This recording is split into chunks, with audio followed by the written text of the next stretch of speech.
E aí, gente, beleza? Boa noite.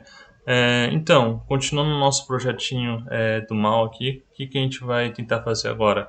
A gente vai usar os dados que a gente coletou para tentar descobrir o que faz o anime ser bom. Então, se possível, já deixem um like, se inscrevam e se vocês quiserem tirar dúvidas, podem deixar nos comentários que eu vou sempre responder quando possível, né? Então, começando aqui, o que eu vou fazer? Eu vou abrir os dados que a gente coletou nas últimas partes, nesse CSV, né? Como de padrão. E vou fazer um pequeno processamento deles.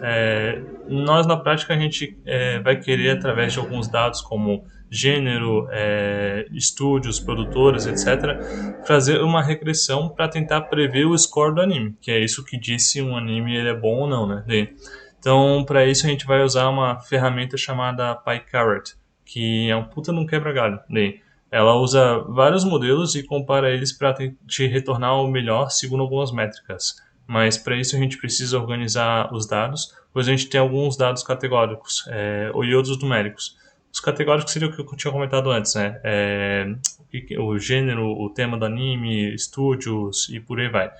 Então, eu já rodei o código aqui. E o PyCarrot, além de ele dar um melhor modelo, ele tem umas ferramentas de visualização muito interessantes, como rede previsão, etc. Então, eu separei nossa amostra de 3.000 animes em dois conjuntos, um de treino do modelo e outro para validar os testes dele. Então, beleza.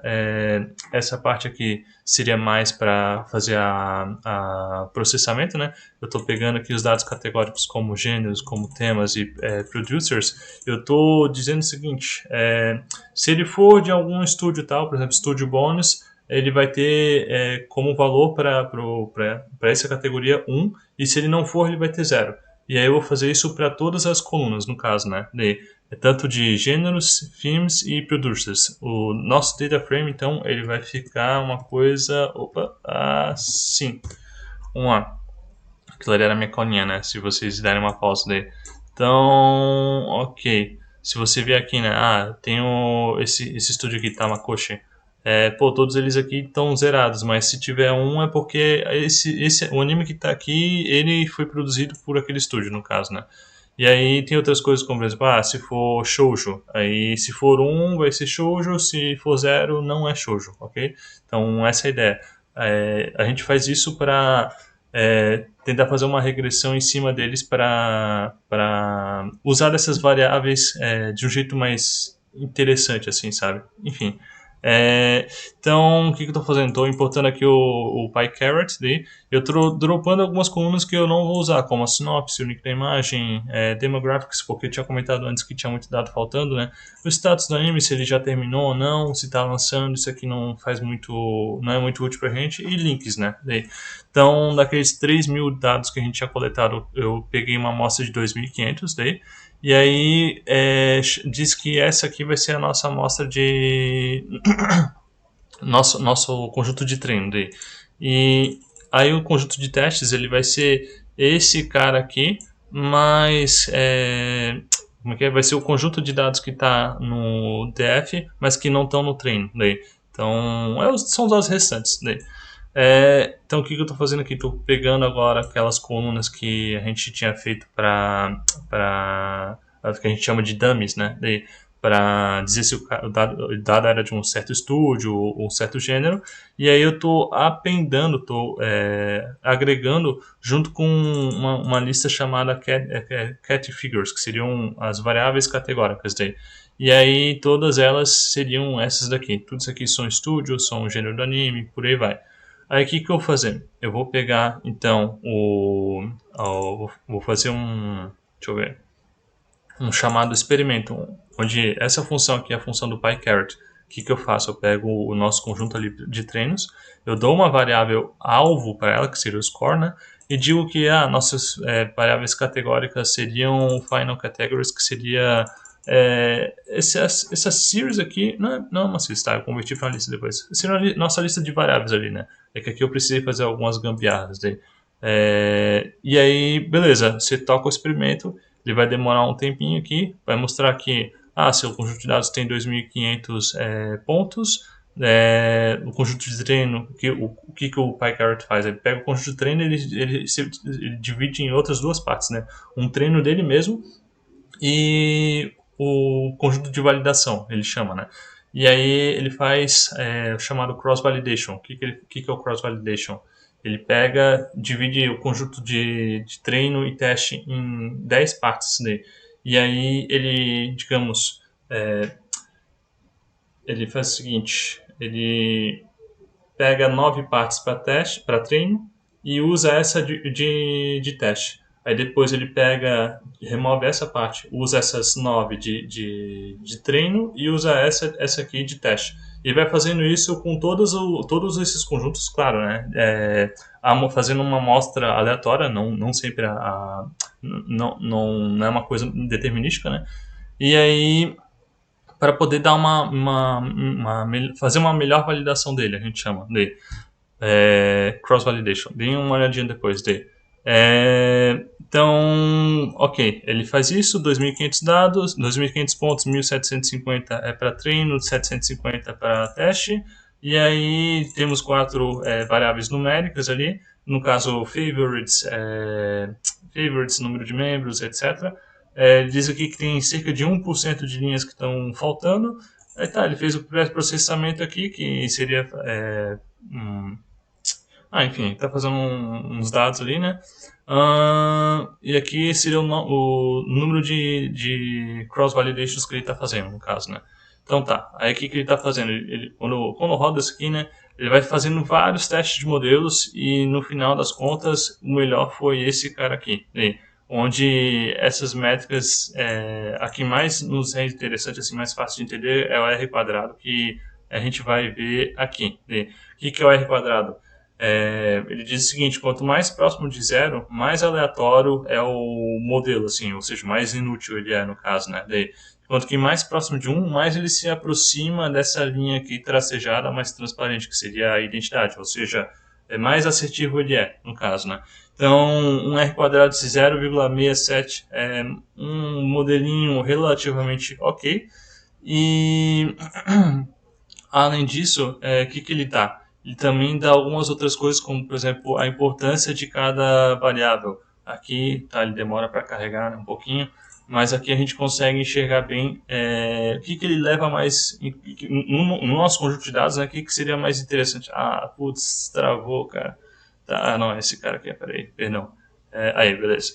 Então, o que seria mais relevante para os nossos conjuntos de dados? Seria o favorites, a variável favorites. O que até faz sentido, né? Porque, pô, tipo, quanto mais favoritado for um anime, então muito provavelmente mais popular ele é, mais gente avaliou e sendo mais favoritado, imagino que o pessoal deva dar nota maior, né? Então isso aqui faz bastante sentido.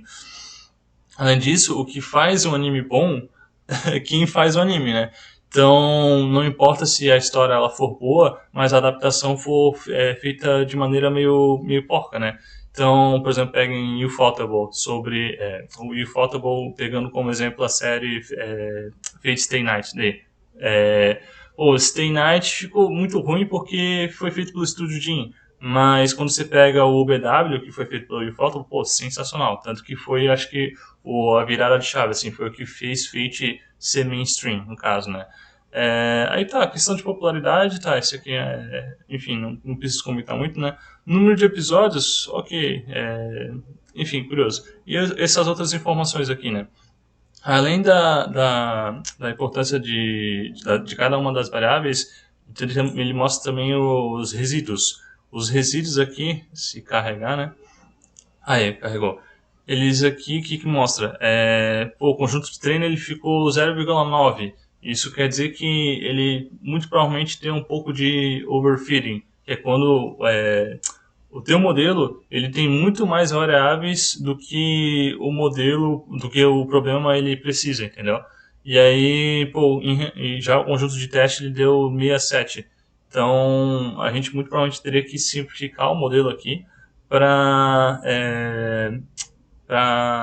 diminuir um pouco isso aqui, sabe? Isso aqui é ruim. Embora, olhando aqui, a distribuição dos resíduos, ela é mais ou menos a mesma, né? Tirando essa parte aqui central. Daí. Tá, então é isso. O que mais que tinha para falar? Tô tentando me lembrar aqui.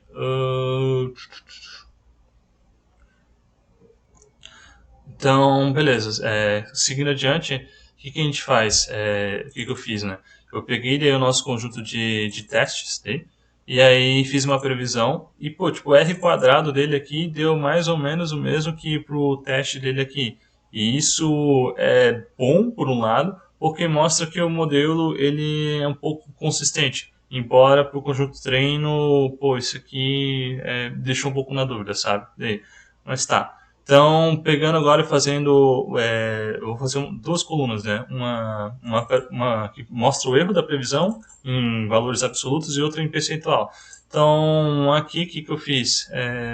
A gente percebe que no erro absoluto, a média de erro seria 0,23 pontos. Para mais ou para baixo, né? Enquanto que o erro máximo foi de 1 ponto. Então, pô, tipo, o anime foi validado. O anime tem score 7, ele teve 8 ou 6, avaliado injustamente. Enquanto que quando você pega o erro percentual, isso foi de 14%. 14% é até que ok, mas pô, quando você para pensar que no nosso conjunto de dados ali, a maior parte dos animes está com score entre 6 e 9, então, pô, 14% ali nessa faixa, pô, dá um intervalo bastante considerável, sabe? Então, teria que dar uma aprofundada melhor nisso aqui. Aí, para melhorar para futuros passos, né, seria interessante considerar outras variáveis, fazer um pouco mais de feature engineering, aquilo que eu comentei antes, de gerar variáveis aqui para tentar explicar melhor seus dados e talvez vir a utilizar outro modelo, né? Além disso, 3.000 animes pode vir a ser pouco. Talvez seja interessante pegar 4, 5 mil para poder melhor validar esse modelo, no caso, né? Então, bem, mas é isso. Na próxima parte eu vou tentar fazer o sistema de recomendação dele. Claro, eu vou fazendo outros vídeos. Vou tentar fazer outros vídeos que não necessariamente tem a ver com o Projeto Mal, né? Dar uma variada no canal. Mas, de novo, se vocês gostaram, deixem um like. Se quiserem deixar um feedback também, podem deixar nos comentários. E se inscrevam se possível, gente. Então, no mais é isso. Boa noite e é isso aí.